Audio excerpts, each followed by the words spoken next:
Folks, we've been gone for a few weeks now, you may have noticed, and I just didn't want to leave you without an explanation as to why that is. But I'm not going to let Justin control the narrative this time. You deserve to know the truth. And the reason for our absence is that I'm lazy. But we do have more episodes recorded, we will be coming out with more stuff, and hopefully we'll be getting back onto a regular schedule in the near future. Now, without further ado, DJ, please drop that beat.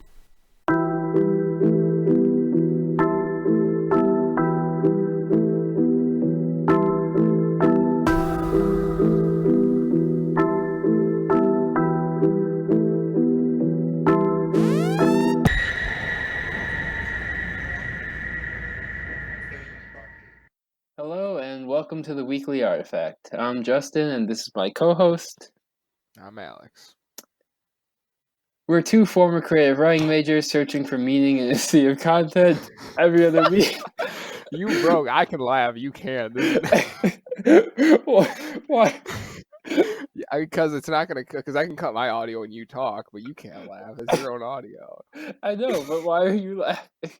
The pause was just one beat too long for me. I'm just like, this guy forgot what he was saying. Really, I don't know why I thought your line was longer. I just clicked off to make sure that I was recording. I just say Alex. Like, what do you? Fuck. We're two former creative writing majors searching for meaning in a sea of content. Every other week, we'll select one piece of content each, an article, a video, another podcast that we found particularly interesting and discuss it. As always, our comments are our own and are not associated with any institution. The show may contain explicit language or themes. See the show notes for specific content warnings. Justin, what are we looking at here today? So, my artifact this week is called How Do You Know You're Gay by Ingrid Nilsson. It's a video on YouTube. It's about 10 minutes long, so I'll just take us through it quickly here. So basically, Ingrid, I guess, also hosts a podcast, and she just kind of responding to different questions that she gets from people, more or less asking her if they're gay and how they know based on different experiences they've had. And so one of the things she says early on is that everyone has a different experience, so there's no there's no one size fits all answer here. She talks about how some people will know their sexuality early, others will know it later, and other people will be in a constant process of figuring out, and that there's no wrong way to experience sexuality.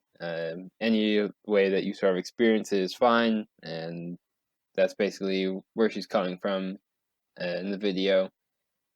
And so ultimately, she gets all these questions, but she can't really answer them because your sexuality is your own to decide. No one else can really tell you what you are. It's about what you're comfortable with and what you are looking for in life.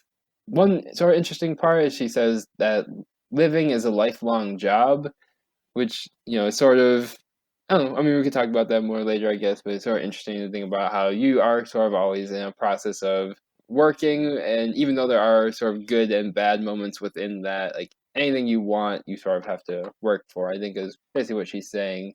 But I guess the good news is that, she says you don't need to figure everything out by any certain age. I think people sort of make these artificial deadlines, but for when they have to decide on whatever it is about their life. And she's talking about sexuality here, but I think you can sort of see I'm leaning towards. And she also says that it applies to a much broader array of things. And so there's nothing in your life particularly that you need to figure out by any certain age. So she says living is a lifelong job, doesn't end when you turn 18 or something. She had one quote that was important to her that I also think is worth repeating from an author named Cheryl Strayed, which says, "Don't surrender all your joy for an idea you used to have about yourself that isn't true anymore."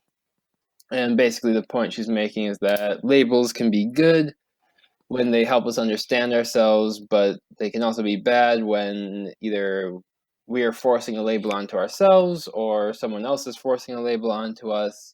And basically, you should use whatever language feels right for you at the moment. And when it stops feeling right, then you should use different language or just stop using the language that you're using.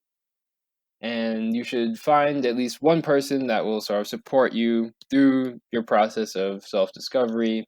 And that's always important. I mean, hopefully you can, the more people you can find can also be helpful to have a network, but just having at least one person is also a valuable thing to have. And yeah, she sort of ends it with the point that I already sort of prefaced. This is that it doesn't just apply to sexuality, but can apply to any change that you face in your life, just in terms of figuring out what you want to do or how you see yourself or who you want to be. So that's basically the whole video. It's pretty straightforward, but Sure. Yeah, I mean, I liked you go into a video saying how do you know if you're gay, sort of knowing that there isn't going to be an answer like that you like that is like sort of like you can fit for in any situation. So like I can't really like knock it for not actually answering that question, but just by saying that like, well, it depends because like obviously that was like what it was going to boil down to. But she gave a lot of, I would say, good substantial advice. Past that, I mean, you sort of covered on like the highlights of like the quotes she pulled and things like that. It's important to like remember that you shouldn't be beholden to every like opinion or thought you've had previously. I mean, granted, there's some you need to be held accountable for the things you've done, but you don't need to like live the rest of your life with the same beliefs or thought process just because like, well, I thought this when I was like 20 and that means I'm an adult now and I can't like change or something like that, or no age is disqualifying for changing your opinion. So that was good. I have a one question for you. I guess so. Like, because I always kind of like these, but like, at what point does like do quotes just being like stop being like helpful or insightful and just be sort of like empty platitudes? Like you're just like somebody like you're like I don't know if I'm gay or not. Like I have all these things, and somebody just like gives you a quote by like Oprah or some shit, and you're just like great. Or like when is it like useful to like bring that up like in your opinion? Like I always like them, but like I know of like people like can and will give you like flack for just like thanks for like just this like 10 words, now I'm cured. yeah, I mean, I think it's actually kind of the same way that labels work, where it's like if the quote helps you, then it's Mm. probably something good to use. If it's not helping you, then it's probably not. And I think there's also like the point as well that you could definitely misuse quotes and just kind of like I don't know, like there's some people who will use quotes to just like try and justify things that the quote just like doesn't apply to. So that is also like another sort of area, but I think in this case it sort of like just fits with the general theme of the video where it's like, here's a quote that helped me and maybe it'll help you as Mm-hmm. well. It's kind of how I Right. saw that Yeah. working. I agree. I was just sort of curious to get your opinion on it because I'm like always sort of like struggling as to like whether I should like hit them with that one liner real quick when they're like in the middle of like a personal turmoil. Yeah, I don't know. I forgot. I was listening to another podcast and someone said that they had gone to therapy and the therapist told them to watch a movie and they said it helped them.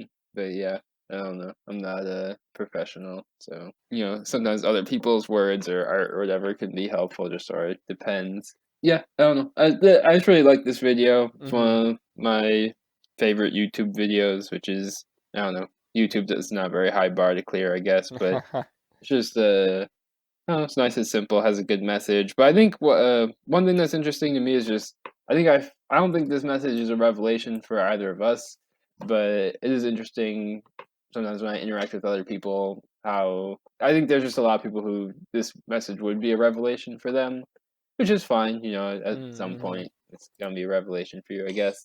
But yeah, I think it's something I don't know, just in terms of like sharing an artifact, I think it's important to share in that way. And then but I think too, it's even just that people are asking her these questions sort of shows the way that labels are still how people still value labels, Mm-hmm. and because like, I think a lot of times you might think that it's like straight people who are sort of like throwing these labels onto gay people or something, but people who are like thinking about coming out as gay or questioning or whatever are also sort of like putting these labels on themselves, which is why they feel the need to sort of ask them in the first place. So labels can affect like everyone regardless of how you choose to label yourself or how you see yourself. Mm-hmm.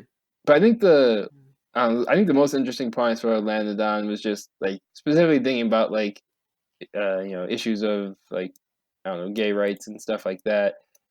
Just how it was only 7 years ago when the president of the United States was not openly in favor of gay marriage.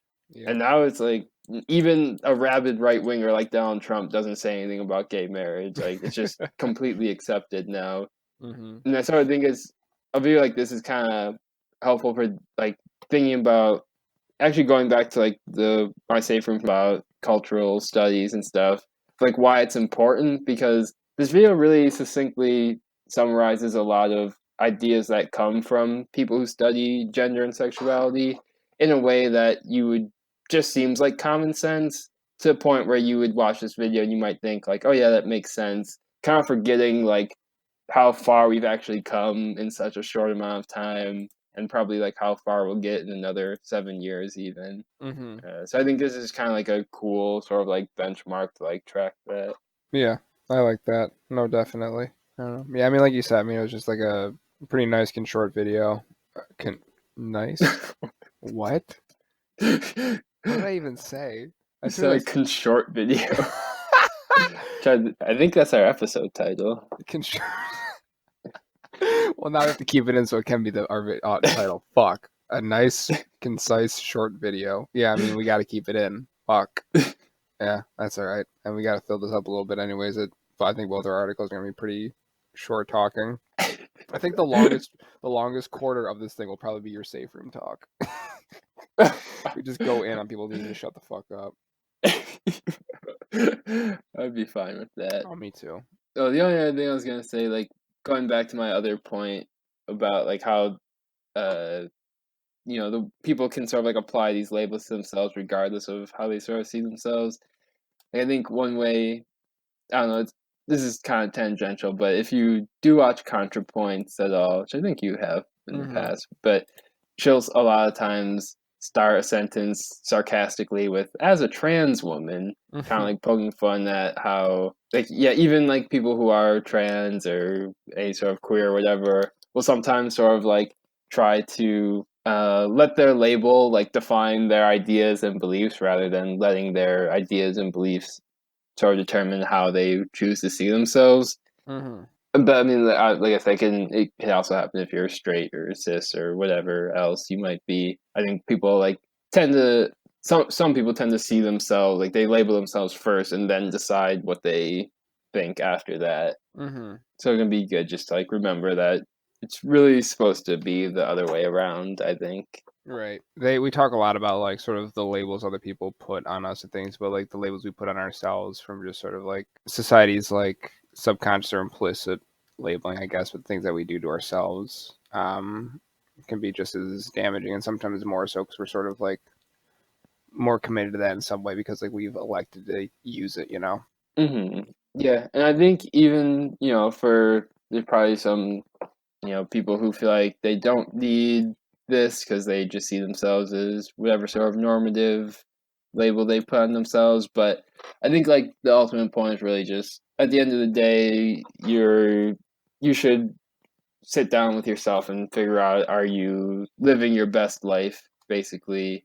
Like, are you truly doing the things that are going to make you happy, or are you just sort of doing what you feel like you're supposed to do because of how you see yourself? Because I think people who have never had to sort of question their gender, their sexuality, or whatever else might sort of just think like that they're living their best lives or their best life, but something like this, which is why I say like cultural studies is really for everyone. Because I think ultimately the point is like if you've never sort of questioned the way you think of yourself, you won't be able to know if you're living your best life, really. Mm-hmm.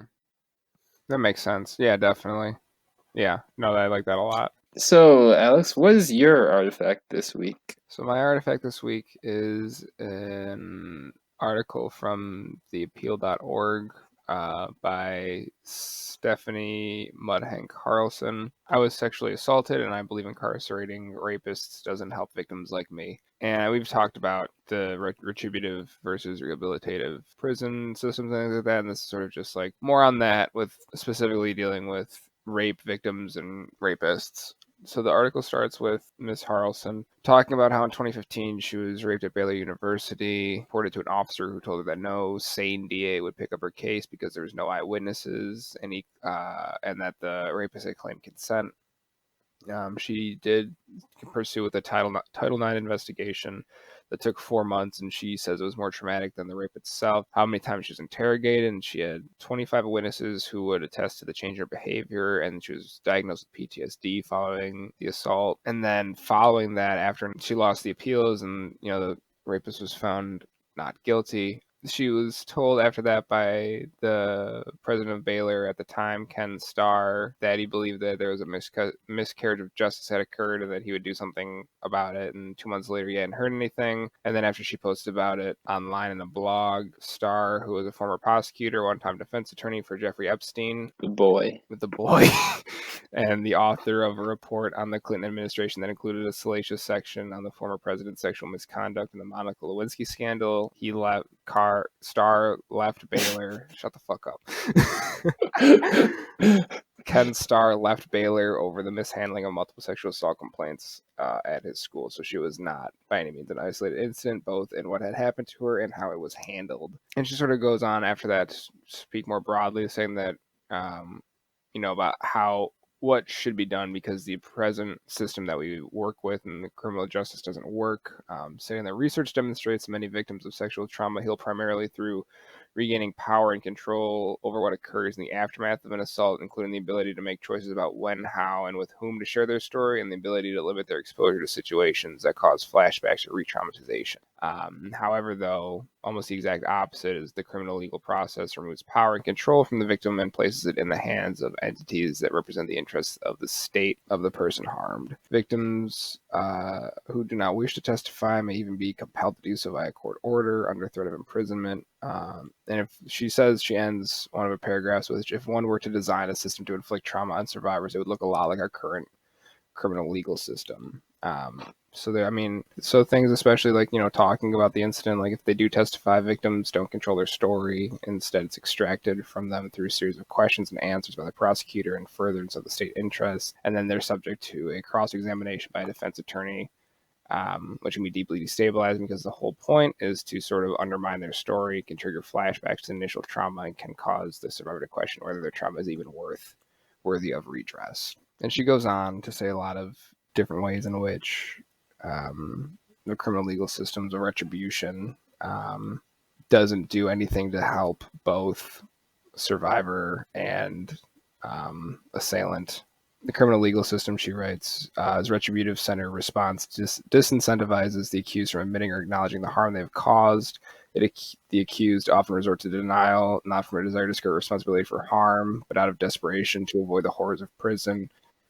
There's no benefit to accepting responsibility, excluding the context of provisions like acceptance of responsibility can reduce a prison sentence. And so read the rest of the article just sort of goes on to say all the ways in which prison sort of makes communities less safe, because prisons are criminogenic, meaning that instead of rehabilitating individuals, prisons make them more likely to commit crimes in the future. We've talked about this before with previous episodes, like about the Scandinavian prisons, about the sort of different models they have. But I guess the one sort of thing I wish this article did was just sort of give some more concrete examples of what the alternatives should be, instead of just saying that there are alternatives to explore that are better, but it doesn't really talk about any practically. So it just sort of seems very pie in the sky, even though there are other places that do a different criminal justice system. So I'm not sure why they were not talked about, but go over to you. Yeah, I think it almost seems like she's saying that the solution is to have assailants and their victims sort of get together and like talk it out. I sort of see where she's coming from. Yeah, I don't know. There's definitely like, even if you click on, like, she talks about, that she's basically received, she has the line, I've been called stupid, naive, malevolent, and a bitch. If you click on any of those, I think it takes you to like this series of tweets where someone's basically like chastising her for these ideas. Point being, there are definitely some people who don't agree, and yeah, I don't know. I think I could definitely see it not going well, because I don't know. I think she definitely places like a lot of faith sort of in that assailants are redeemable. And I think to a degree, like everyone is, has some sort of inherent human value, but at the same time, it doesn't mean that I'm going to like sit down with everyone and try and have like some sort of conversation that brings us both to, some sort of greater satisfaction in our lives or something. Like I don't know. I just don't feel like that's always going to be possible. I'm not even sure if it'll be possible most of the time. Yeah, I mean, she mentions that, like, yeah, it's like, and seeks to bring together those who have caused the harm and those who have experienced it, have been affected by it in order to create a specific plan of repair, like implying that, like, the people causing the harm would be, like, want to do that. Like, victims' questions are answered, recognition of the harm wrought is articulated, sincere apologies are given. Those who have caused the harm are held accountable in a way that the criminal justice system actually prevents, which results in lower recidivism rates. Like things like sincere apologies are given and questions are answered. Like there's not always going to be like a good, like we got to the root of it, like see how the metaphor extends answer. Like sometimes it's just like they're a bad person and they're selfish and they don't care. And like that, if you need to hear that, fine. But like I don't know if that's going to help as many people as she thinks it will. But that's not the answer. Mm-hmm. She's not. She thinks she's going to get a better answer than that. Which I'm more inclined to agree with you that that's not probably going to be the case even most of the time. Mm-hmm. Yeah, I mean, I think there's some statistic that most sexual assaults occur from someone who the victim knew. Mm-hmm. So I don't know. Maybe there is like some value there. Like maybe it's more complicated than I mean, it's definitely complicated, but so all I'm saying is I'm not ruling out that maybe there's some validity to what she's saying in terms of that one specific point. I mean, I think overall there's a lot of good things to take away from this, but yeah, I'm just not sure about that. The way that she sort of is using restorative justice there, but maybe there's some validity to it. I won't rule it out totally. I wasn't sold on it. But I think the point that's the strongest is just the point that basically she says society believes that incarceration and justice are synonymous, and that the mental and physical havoc caused by rape will cease when their assailant is behind bars. Are devastated to discover that the anxiety, fear, nightmares, flashbacks, and bouts of fury that are inherent in PTSD, basically that those still will continue despite a successful prosecution. And I think that's definitely true. I think that's the other side of the coin, is that if people think that, just because the state has sort of decided that your point is, that you were wronged, which I mean, I guess can be sort of validating, maybe. I guess I'd rather have, as bad as the justice system is, I guess I'd rather have them validate that I was wrong than say that I was not wronged or something. But at the same time, it's not going to. That's not what really gives you happiness in life, I don't think. Mm-hmm. Um, I don't think it's worth nothing, but yeah, it's definitely you're not going like yeah, you're not, as she says, like if you have PTSD from that sort of event, it's not going to cure that. And also just the whole process, the way it is, she talks about how you can be sort of forced to testify and things like that could potentially also make it worse. But I think it sort of goes back to just the question we had. We don't remember which week now, but about like the prisons in Norway and should we even have prisons? What's the point of prisons? I think because if the point is that basically these people committed a crime and they should be taken off the streets, then well, I mean they're also like not very good at that when it comes to sexual assault cases. But at least when it is successful, then you do accomplish that. But if the point is to make the victim sort of give them some sort of like happiness, like I'm not sure they can do that. I'm not sure that. Yeah, I'm not. They're. I don't know if they're supposed to do that, but they definitely are not doing that. But yeah, then at the same time, I'm not sure that her restorative justice is going to accomplish that either. So Mm-hmm. yeah, I don't know. It doesn't seem like it really gives us necessarily a way out, but I think it does raise interesting questions about like what exactly are we looking for from prisons, which we had touched on in an earlier episode. Yeah. The problem with prisons is that even though, there are bars and it's segregated, that doesn't make it a safe room.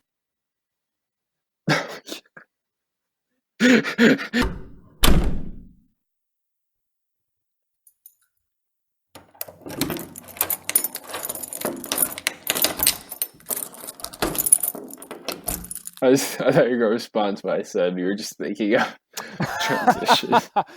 Well, there is.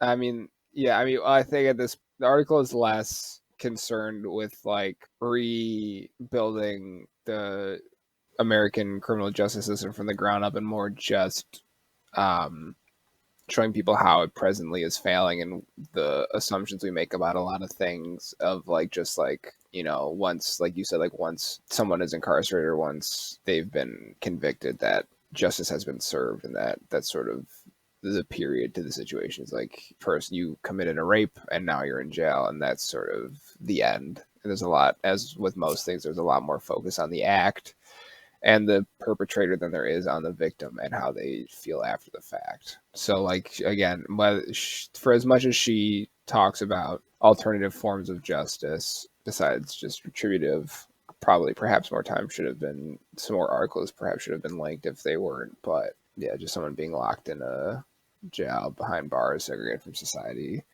does not necessarily lead to a safe room. All right.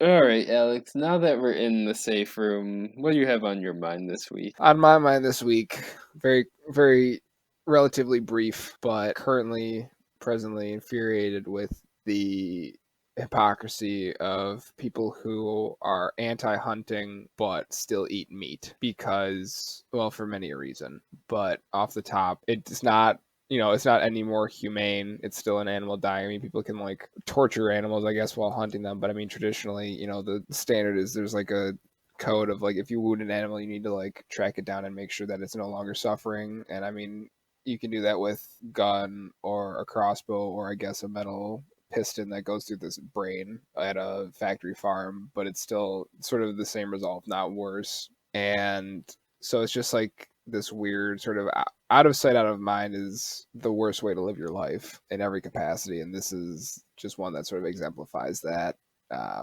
mentality. Yeah. I feel like I was just talking about this with someone not that long ago, but yeah, I don't know. It's because there's not really. I mean, I think this also just gets like the larger. I don't know if it's larger, but like the corollary issue of like the death penalty and like, is there a humane way to kill anything? Because I don't know. I feel like a lot of people sort of have this like vague sense that there's some sort of humane way to kill something, but then when you get down to like the nitty gritty, no one will really.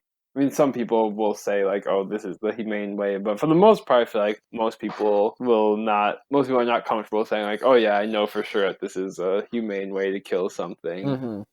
But yeah, but I mean, if anything, hunting is probably better. I mean, I don't think you could. You probably can't hunt enough food to like support everyone who eats meat. So I get why they do factory farming. Factory farming needs to be reformed. Like it, and a lot of the problems also like with distribution and stuff like that. Right.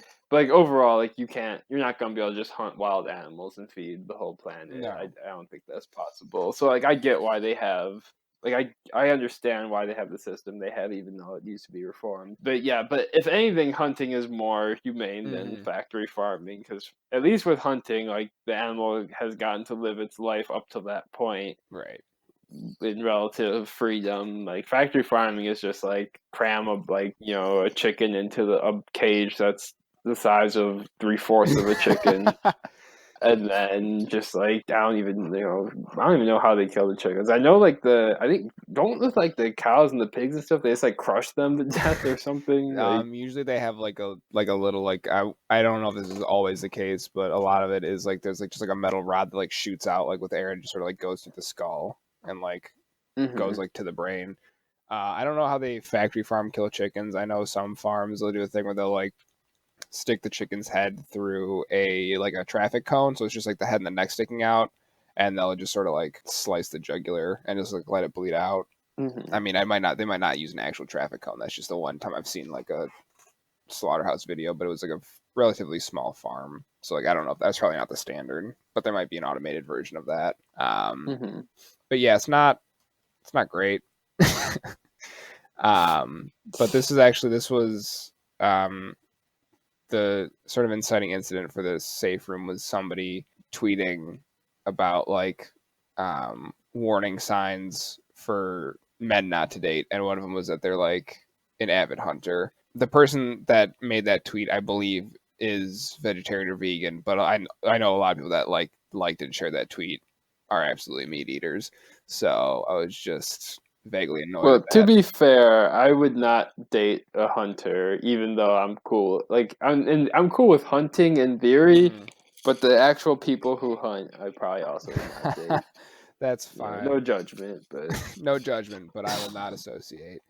I don't know. There was just like with the rest of the list, there was an implication that they were like, there was just like punches holes in walls, torture small animals, hunts, and I was like, one of these is not like the other.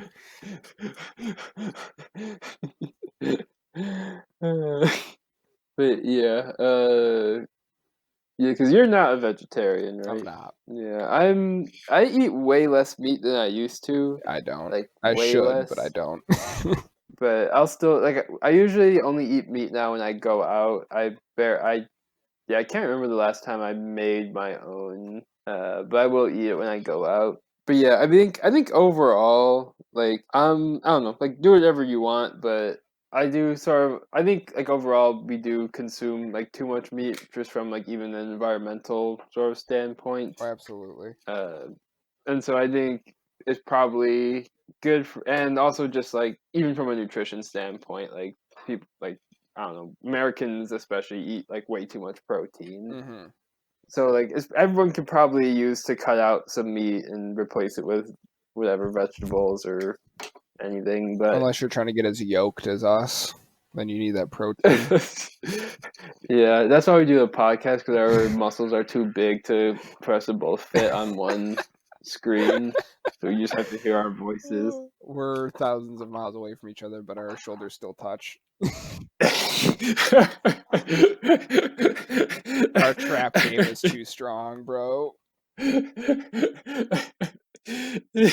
But yeah, but no, it's not realistic for people to get as jacked as us, so it doesn't make sense for the rest of you to eat that much You're meat. cutting into our main line, so you got to cut that shit. Everybody else needs to get vegetarian for us to keep this swole. But yeah, but the other extreme, like the people who sort of say like it's unethical to eat any meat, I don't know, like because then I also feel like I'm like I don't know, even if you eat plants, like I guarantee you there was like millions of insects that were living on those plants Oh, before you yeah, for sure. harvested them. Like Yeah. you're not like sparing any sort of life or anything by eating plants. You're just like valuing larger animals over smaller ones. And if you get them from any big supermarket, there's also like the ethics of like the migrant workers. Like you don't give a shit. Hmm. Like you can go down that rabbit hole as long as you want, but eventually it's going to catch up to you. Hmm.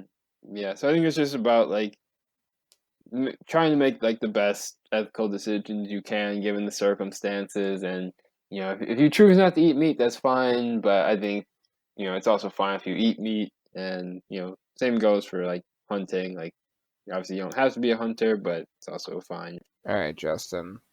What's your safe room, buddy? Okay, so my safe room this week, people need to shut the hell up and go home. But I say this from a And place of that's the love. podcast. Good night, everybody. Thanks for listening. Go home. Shut up. Now that we've talked for 45 minutes, shut the hell up and go home. Yeah, no, but I say it's out of a place of love, though. So basically, this comes from a workshop that I was at not too long ago, where it was a 3-day workshop. We were at the end of the third day. Literally, we all could have just gone home at that moment, but then one person was like, why don't we all go around and share like what we like, basically like recap what we talked about at this workshop. Now, and also the other thing to keep in mind is that everything we had talked about in the workshop was in a Google Doc that we had shared with everyone. So like it already had been sort of summarized in there, but she still wanted us to like go around and sort of share what we had done. Now, she doesn't really deserve much credit for that, but to be fair, she did say give the 2-second version of it. And the first person who went on for at least a good 1 to 2 minutes solid before passing it off to the next person who also went at least 2 minutes, and then actually started having a conversation with the first person. So we jumped back to the first person who then jumped back in for another couple minutes. Jesus. Probably spent like 10 minutes going to like the first 4 people. I got up and I gave the 2-second version. I said, "This is what I'm going to do next." Everyone had, and that was it. I stopped after that. Yep. And everyone had the audacity to then start staring at me, Nope. expecting me to say something more. I'm like, no, like I'm going home. I'm done here.